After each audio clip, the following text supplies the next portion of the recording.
नमस्कार दोस्तों, कैसे हैं आप लोग। स्वागत है आपका इस YouTube चैनल पर। लेखपाल का नोटिफिकेशन फाइनली जारी हो गया। यहाँ पर सभी लोग दुखी हैं, जिनके नंबर बहुत अच्छे हैं वो भी दुखी हैं और जिनके नंबर कम है वो भी दुखी हैं। अब दुख का क्या करें, दुनिया में तो हर आदमी दुखी है, हर इंसान दुखी है, ठीक है। तो देखो, नोटिफिकेशन आया, उससे बताया यह गया है कि जो PET का जो रिजल्ट है उसी पे डिपेंड करता है आपका लेखपाल का एग्ज़ाम। तो जिन लोगों ने भी PET दिया है वो सारे के सारे लेखपाल के लिए अप्लाई कर सकते हैं, ठीक है। CCC को हटा दिया गया था, CCC से कोई मतलब था नहीं। तो अब आप बताओ, दिल पे हाथ रख के बताओ, अपने आप से ही बताओ कि लेखपाल में कितना फॉर्म पड़ सकता था, ठीक है, अगर PET ना होता तो मैं बताऊं, मेरे हिसाब से कम 14 लाख फॉर्म पड़ता। अगर PET ना होता तो 14 लाख फॉर्म पड़ता, हर आदमी मुंह उठा के आता और फॉर्म डाल के चला जाता, ठीक है। पेपर कितने भी लोग देते, इससे मतलब नहीं है।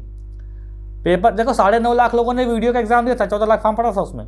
तो 14 लाख फॉर्म में उसी को मान के चलता हूँ, जबकि बेरोजगारी इधर बढ़ती जा रही है, लोग तैयारी करने वाले बढ़ते चले जा रहे हैं, क्योंकि पुराने वाले हो नहीं रहे हैं, तो उनको भी काउंट करेंगे, नए वाले को काउंट करेंगे। तो मैं कम से कम मान के चलता हूँ कि 14 लाख फॉर्म पड़ता। चलो मान लेते भाई PET का एग्जाम हुआ है, इसमें PET में 18 लाख लोग बैठे थे। 18 लाख लोग कम से कम, मतलब लगभग के आसपास बैठे थे, ठीक है, 18 लाख। तो अब आप सोचो कितना फॉर्म अप्लाई हो सकता है। सवाल तो पहले दिमाग में ये सबके आ रहा है कि कितना फॉर्म अप्लाई हो सकता है। तो देखो, मेरे हिसाब से 12 लाख लोग आवेदन कर जाएंगे, ठीक है। 12 लाख लोग। क्यों भाई, ऐसा क्यों? तो देखो, ऐसा इसलिए क्योंकि कोई भी क्राइटेरिया नहीं है, कोई भी स्किल टेस्ट नहीं है, अभी तो फिलहाल नहीं है।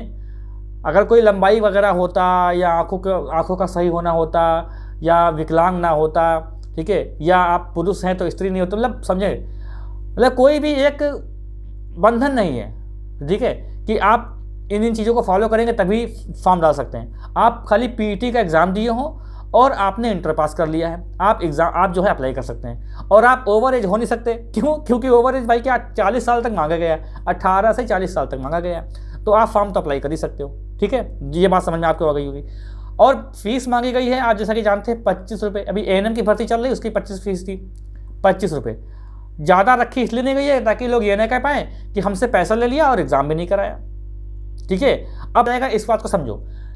अच्छा, बहुत लोग ये सोच रहे हैं कि जो पुराने लोग हो गए हैं, लेखपाल हो गए हैं या फिर जूनियर असिस्टेंट हो गए, वीडियो हो गए, वो फॉर्म नहीं अप्लाई करेंगे। तो ऐसे कितने लोग हैं बताओ। अच्छा, ऐसे कितने लोग हैं? अच्छा, जब वीडियो की भर्ती आई थी, जब 14 लाख फॉर्म पड़ा था 2018 वाली में, तो क्या इससे पहले लोग नौकरी नहीं कर रहे थे? क्या कर रहे थे, लेकिन तब भी फॉर्म पड़ा इतना। अब सोचो कि लोगों को ज्वाइनिंग नहीं मिली, 2016 वाली भर्ती पूरी नहीं हुई है, बहुत सारी भर्ती नहीं पूरी हुई है। तो देखिए, जो TGT PGT वाले होते हैं, इनका कंपटीशन इनसे नहीं होता है, वो उनकी लाइन अलग होती है, ठीक है। मैं उनकी बात कर रहा हूँ जो सीधी भर्ती में मतलब हर एग्जाम देते हैं, कॉम्पिटिटिव एग्जाम जो वनडे एग्जाम होते हैं वो देते रहते हैं, उनके साथ कंपटीशन होता है। तो 14 लाख फॉर्म तब पड़ा था। तो अब तो मुझे लग रहा है कि देखिए 18 लाख लोगों ने आवेदन किया था, PET में मतलब बैठे थे, तो 12 लाख तो कम से कम आवेदन इनके पास आ ही जाएंगे। अब इसमें होगी शॉर्ट लिस्टिंग। इसमें क्या होगा दोस्तों, शॉर्ट लिस्ट होगा। कैसे करेंगे इसके बारे में बात करेंगे हम लोग। देखो, यहाँ पर मैंने बताया कि कुछ भी क्राइटेरिया नहीं है, खाली आपके पास इंटर हो, ठीक है। आपके पास इंटर, आपने PET का एग्जाम दिया हो और बस आप बैठ सकते हैं। देखिए, पहली बात तो इसमें जो लोअर का जो एग्जाम होता है ना, उसको PET के दायरे में रख के इन्होंने बहुत बड़ी गलती कर दी है। क्योंकि इसके चक्कर में वो लोग भी फॉर्म डालते हैं जो लोग अच्छी पोजीशन पे भी हैं, जो अच्छे ग्रेड पेपर हैं, ठीक है। हालांकि जो शिक्षक भर्ती हो गई, जो प्राइमरी वाले, वो शायद ना बैठे लोअर में, लेकिन बाकी जो भर्तियाँ हैं वो लोअर में तनख्वाह अच्छी है और जानते हो इनकम भी मेरा अच्छी होती है, तो उसको इससे बाहर रखना चाहिए था। अब देखो क्या, जो लेखपाल बने हुए हैं, जो लेखपाल 2016 वाले लेखपाल हैं, जूनियर असिस्टेंट की जो भर्ती पूरी कंप्लीट हुई थी, UPPCL हुई, जो भी ग्रुप C की वैकेंसी हुई जिसमें ग्रेड पे थोड़ा सा 2000 के आसपास, 2200 के ग्रेड पे जो है, वो लोग इसमें नहीं बैठेंगे। तो ऐसे कितने लोग हैं भाई, ऐसे कितने लोग हैं वो फॉर्म नहीं डालेंगे। अब देखो यहाँ पर समझो, शॉर्ट लिस्ट का मतलब समझो यहाँ पे कैसे होगा। जैसे देखो 12 लाख फॉर्म पड़ा, ठीक है, 12 लाख फॉर्म पड़ा, एक बंदा ये है, एक बंदा ये है, एक बंदा ये है, एक बंदा ये है, ठीक है, ये इतने बंदे हैं सारे, ठीक है। शॉर्ट लिस्ट का समझ लो मतलब क्या है। देखो, इनके पास ये फिजिकली फिट है कि नहीं फिट है ये मैटर नहीं करता है, ठीक है। आंखें अच्छी हो चाहे ना हो, इससे कोई मैटर नहीं। लंबाई कम ज़्यादा हो, कोई मैटर नहीं। समझ रहे कि नहीं? स्त्री हो चाहे पुरुष हो, शादीशुदा हो चाहे ना हो, ये सब मतलब नहीं रखता। यहाँ पर खाली बस मैंने बताया कि 2 ही चीज़ें हैं, एक तो आपने PET का एग्जाम दिया है और दूसरी बात आपने इंटर पास कर लिया है, बस, ठीक है। और आपके 18 और 40 साल के बीच में हो, ये तो हो गई होगा, PET का एग्जाम दिया था भाई आपने। देखो, तो यहाँ पर क्या है कि जैसे मान लो कि इनके नंबर थे, नंबर बता रहा हूँ मैं PET के, इनके नंबर मान लीजिए कि 90 हैं, और इनके नंबर कितने हैं, इनके नंबर हैं 85 और इनके नंबर हैं 80, ठीक है, बाकी सबके नंबर। अब देखो यहाँ पर, चलो यहाँ पर इनके नंबर हैं 75।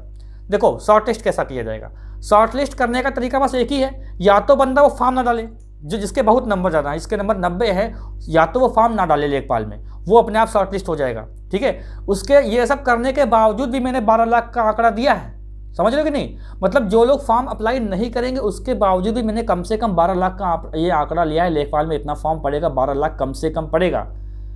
ठीक है, जो लेखपाल हैं, जो जूनियर असिस्टेंट है, जो और भी जो पोस्ट पे जो हैं, मतलब लेखपाल बहुत अच्छी पोस्ट नहीं होती, लेकिन बेरोजगार से तो अच्छा ही होता है। ठीक है, वो लोग नहीं डालेंगे, लेकिन बाकी लोग तो डालेंगे ही। तो 12 लाख तो कम से कम आएगा।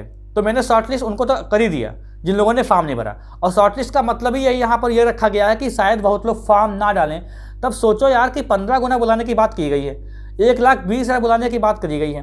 ठीक है, अब देखो ये मत कहना कि ये कहाँ कहा गया, ये चर्चा चल रही थी पहले भी। चेयरमैन साहब ने इंटरव्यू में ये एक संदेश दिया था, इनडायरेक्टली दिया हो चाहे डायरेक्टली दिया हो, आप खुद समझ सकते हो। ठीक है, तो यहाँ पर समझो, जैसे कि इसके नंबर मान लीजिए कि इसके नंबर क्या है, 90 नंबर है, तो ये बंदा पहले से ही लेखपाल है, ये फॉर्म नहीं अप्लाई करेगा।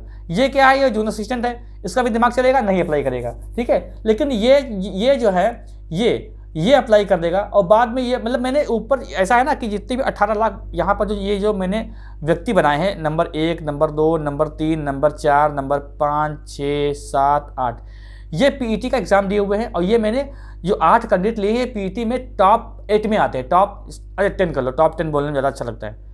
टॉप 10, ये टॉप 10 में है रैंक के हिसाब से देखा जाए। ठीक है, तो जिसके 90 नंबर थे उसने तो फॉर्म अप्लाई नहीं किया, चलो ठीक है, ये तो अपने आप शॉर्ट लिस्ट हो गया। 85 नंबर वाला पहले से ही नौकरी कर रहा, नहीं हुआ। 80 नंबर वाला ये भी चलो नहीं करता है। 75 नंबर वाला आता है, अब बंदा 75 नंबर वाला, अब ये बेरोजगार है, ये नौकरी नहीं कर रहा है।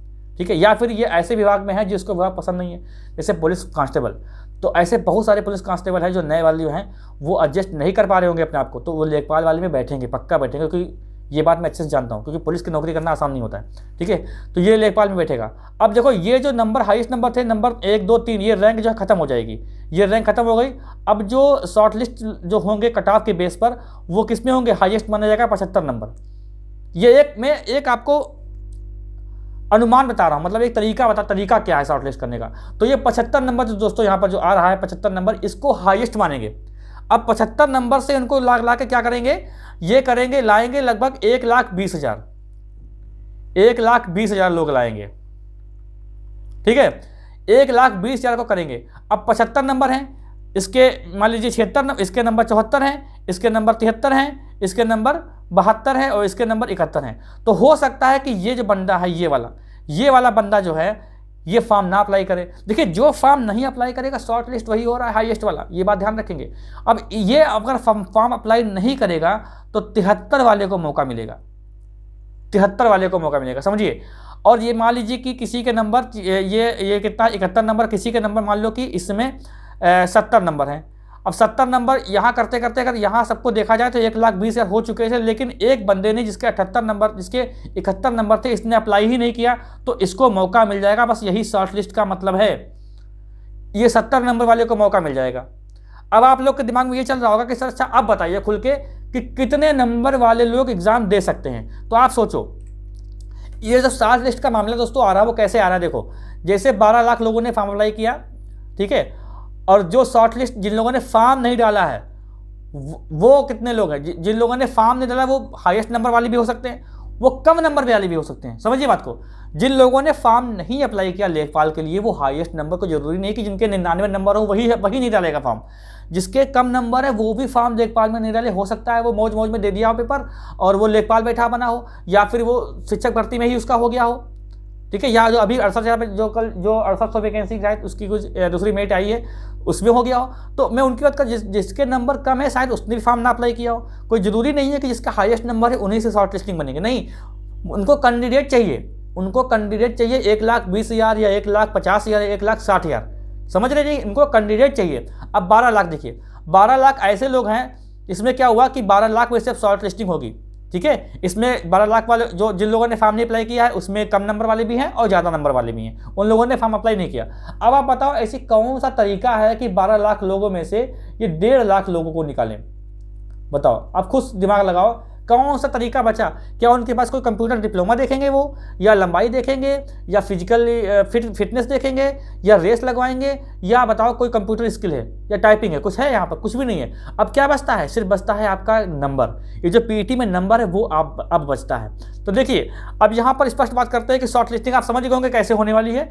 बस शॉर्ट लिस्टिंग होगी जिन लोगों ने फॉर्म अप्लाई नहीं किया है, ठीक है। और ऐसा भी नहीं होगा, ये बात बहुत लोगों के दिमाग में आ रही होगी, ऐसा भी नहीं होगा कि जो लेखपाल हैं तो वो दोबारा लेखपाल का फॉर्म नहीं अप्लाई कर सकते। ये नहीं है, ये तरीका नहीं हो सकता, क्योंकि दिमाग में क्वेश्चन आ सकता है कि भाई हो सकता है छानबीन जो शॉर्ट लिस्टिंग हो ही नहीं रही है, ठीक है, जब हो ही रही है तो भैया लेखपाल को जब शॉर्ट लिस्ट कर तो उसका नाम भाई लेखपाल में आ जाएगा, तो हो सकता है इनको बाहर कर दिया जाए। तो ऐसा नहीं होगा यहाँ पर, ये ध्यान रखेंगे कि लेखपाल अगर वो है तो लेखपाल के लिए फिर से वो अप्लाई कर देगा, अगर वो चाहता है, वरना तो वो ना करे, अच्छी बात है। हो सकता है उसका दिमाग फिरा हुआ हो और उसको पोस्टिंग कहीं और, क्योंकि तब जिले वाइज जो है वैकेंसी आई थी, हो सकता है वो कहीं वो 150 किलोमीटर अपने या फिर 300 किलोमीटर दूर चला गया हो, लेखपाल नया फिर से लेखपाल बन जाएगा। भाई ऐसे सिर्फ लोग होते हैं, क्या पता वो अपने डिस्ट्रिक्ट में आ जाए, तो ऐसे भी लोग होते हैं। तो ऐसा नहीं है कि जो नौकरी कर रहा होगा तो उसको शॉर्टलिस्ट कर दिया जाएगा, भैया तुम जाओ, बाहर जाओ, तुम तो पहले नौकरी कर रहे हो, भैया मेरा मन है मैं लेखपाल के लिए मैं फॉर्म अप्लाई कर सकता हूँ तो मैं करूँगा, ठीक है। ये बात ध्यान रखेंगे। तो अब बताओ क्या क्राइटेरिया नंबर का? अब नंबर का क्राइटेरिया मतलब ये है कि 1.5 लाख 12 लाख लोगों में से 1.5 लाख लोग निकाले जाएंगे, ठीक है, 1.5 लाख लोग। अब मैंने खुद बताया कि ऐसा क्यों किया गया है, क्योंकि ऐसा ये किया। अच्छा यहाँ पर मैं आपको बहुत ही गहराई वाली बात बताता हूँ, चाहे वो आयोग का पैसा हो, चाहे वो कोतवाली का पैसा हो, चाहे किसी का पैसा हो, ठीक है, ये सब पैसा सरकार के पास एक लेखा जोखा के रूप में जाता है। ये बात ध्यान रखेंगे हमेशा, ठीक है। हो सकता है मैं ज़्यादा ही कुछ बता दिया रहा हूँ आपको, लेकिन ध्यान रखेंगे इसको, ठीक है। तो अब देखो 1.5 करोड़ रुपए जा रहा है। आपने कभी ये बात गौर किया है कि जब चुनाव आने वाले होते तभी वैकेंसी आती है, क्योंकि उनको पैसा चाहिए होता है, भर भर के पैसा आता है उसमें। अब क्या होता है कि अब जब चुनाव के बाद जब जीतते हारते जो भी होता है, तो वो पुरानी वाली जो भर्ती होती है उसकी परीक्षा कराना जल्दी संभव नहीं होता है। क्यों नहीं होता है? क्योंकि ये किसी की, ये जो है इससे फ़ायदा किसी और का हुआ था। अगर उस पार्टी को फ़ायदा होता है तब तो वो करा देगा। मेरी बात को समझिए, बात को। जैसे ये वैकेंसी लेखपाल की आई, ठीक है, इसमें कम से कम 15 करोड़ रुपए जाने वाला है यूपी आयोग को। तो ये पैसा कहाँ जाएगा आप खुद समझते हो। फिर अगर दूसरी सरकार आती है तो वो क्यों झमेला पालेगी, क्योंकि तुमने ये लेसन फैलाई थी, हम क्यों, रायता तुमने फैलाया, हम क्यों समेटे, ये वाला बात हो जाती है। इसलिए कभी भी आप देखते होंगे कि जो पुरानी परीक्षाएं होती हैं सरकार से पहले वाली, वो नेक्स्ट जो सरकार आती है उसमें परीक्षा जल्दी आयोजित नहीं की जाती है। कभी भी ध्यान रखेंगे, क्योंकि वो पुराना रायता समेटना नहीं चाहते हैं, जिन्होंने रायता फैलाया है वही समेटें, ये मतलब होता है, ठीक है।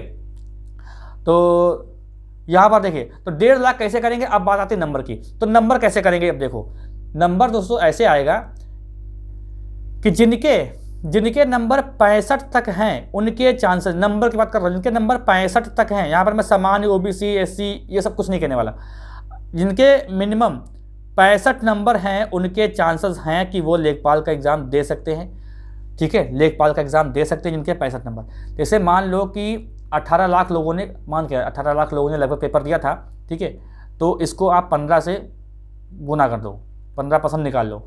तो 15% निकालने के बाद क्या होता है कि 2,70,000 ये आते हैं। मतलब जिसके 85 परसेंटाइल है, समझ रहे नहीं, जिसके 85 परसेंटाइल हैं तो वो 2,70,000 के आसपास की रैंक बना रहा है। इतना नहीं चाहिए उनको, ठीक है। नए पेज पे लेते हैं।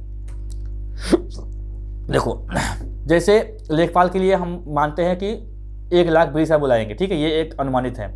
तो जैसे 18 लाख लोगों ने पेपर दिया, इसका 15% निकाल लेते हैं तो कितना हो जाता है? लगभग 2,70,000। 2,70,000 जो इसमें रैंक आ रही है वो आ रही है 85 परसेंटाइल वाले की, ठीक है। और चाहिए कितने बंदे? 1,50,000 कम से कम बंदे, या अधिकतम बंदे मान सकते हैं, औसतन 1,50,000 बंदे चाहिए उनको पेपर कराना है। और अगर यही हम 90 परसेंटाइल की बात करें, 18 गुना 10, तो ये कितना आ रहा है? 1,80,000, ठीक है, 1,80,000 आ रहा है।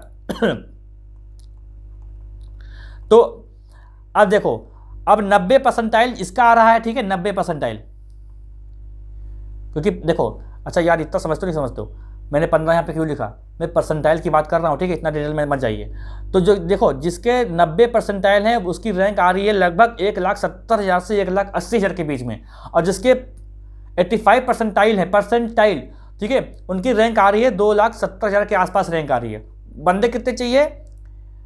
1,50,000। अब तुम कुछ सोचो, जिसके 85 परसेंटाइल नंबर हैं, सॉरी परसेंटाइल हैं, और यहाँ पर आप देखो, बहुत लोग फॉर्म अप्लाई नहीं करेंगे। मैंने बताया कि बहुत लोग फॉर्म अप्लाई नहीं करेंगे जिनके नंबर बहुत ज़्यादा हैं और जिनके नंबर बहुत कम है। हो सकता है वो भी ज्वाइनिंग लिए बैठे हो, ना डाल दें वो फॉर्म, ये भी हो सकता है। और कुछ लोग इतने लापरवाह होते हैं कि वो लास्ट में पहुँचा देंगे तो उनका फॉर्म अप्लाई नहीं होगा।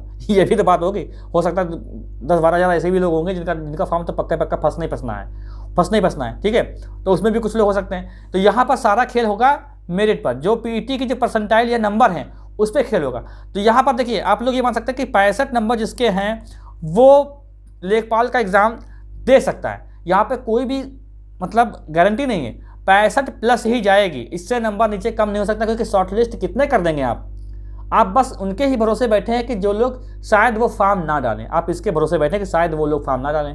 भैया फॉर्म डाल देंगे तो क्या हो जाएगा। जैसे विवेक सर हैं एग्जाम्पल वाले, 78 नंबर उनके हैं बताया था। तो अगर वो फॉर्म अप्लाई मान लीजिए कर देते हैं, ठीक है, तो भैया वो शॉर्टलिस्ट कैसे किए जाएंगे। और या तो वो खुद बताए जाके कि हमने खाली मस्ती में फॉर्म डाल दिया था, भैया हमको शॉर्टलिस्ट करके हटा दो, कोई और बंदा बैठ जाएगा। अब ऐसा हर तो आदमी करेगा नहीं, है ना। तो क्या होगा कि 65%। तो यहाँ पर सिर्फ और सिर्फ नंबर डिपेंड करता है। शॉर्टलिस्ट का मतलब हर चीज़ जैसे एनएम वाली है तो उसमें डिप्लोमा वगैरह देखेंगे, चेक करेंगे डिप्लोमा वगैरह कि हाँ भैया ठीक है इनको। इसमें तो कुछ है ही नहीं डिप्लोमा वगैरह, क्या है, कुछ है बताओ। अच्छा, तो जिसके 65 नंबर हैं वो पेपर दे सकता है। ये मैं नहीं कह सकता कि हाँ देगा ही देगा, क्योंकि हो सकता है कि भैया जो 1 लाख जिसके 90 परसेंटाइल है शायद वो भी पेपर ना दे पाए। अगर शॉर्ट लिस्टिंग में अगर उसका मतलब जो है नहीं बन पाया हिसाब किताब, तो इसके 90 परसेंटाइल है शायद वो भी पेपर ना दे पाए, इसके भी चांसेस कम है। जिसके 93 परसेंटाइल होगा वही पेपर देने की संभावना उसकी बन रही है, उसकी संभावना बन रही है अभी फिलहाल तो। लेकिन शॉर्टलिस्ट के मतलब बहुत लोग फॉर्म अप्लाई नहीं करेंगे और कुछ लोग कुछ भी होगा, ठीक है। तो ये 65 नंबर तक जा सकता है, 65 नंबर तक जा सकता है, ठीक है। अब अगर आपको कोई डाउट हो तो आप लोग कमेंट करके पूछ सकते हैं। वीडियो बहुत लंबा हो गया है, आपकी लेखपाल की हिंदी पढ़ा दी गई है, आप लोग हिंदी देख सकते हैं। बाकी मैं लेखपाल के लिए लाइव टेस्ट कराने वाला हूँ, चाहे वो जीएस का हो, चाहे वो हिंदी का हो, चाहे वो ग्रामीण प्रवेश का हो, सारे के सारे सब कुछ फ्री मिलेगा आपको। और पीडीएफ उसकी जो है वो टेलीग्राम पे शेयर कर दी जाएगी। टेलीग्राम को ज्वाइन कर लीजिए, वीडियो के डिस्क्रिप्शन में उसका लिंक है। टेलीग्राम पे पहली बात तो हिंदी की क्लासेस पड़ी हुई हैं, आप लोग डाउनलोड कर लें और चाहे तो उसको देख लें, वीडियो प्लेलिस्ट पे चेक कर लें, ठीक है। तो चैनल पे जो लोग नए हैं वो कृपया सब्सक्राइब कर ले, बेल आइकन दबाइए जिससे वीडियो का नोटिफिकेशन आपको मिलता रहे। मिलते हैं हम लोग नेक्स्ट वीडियो में।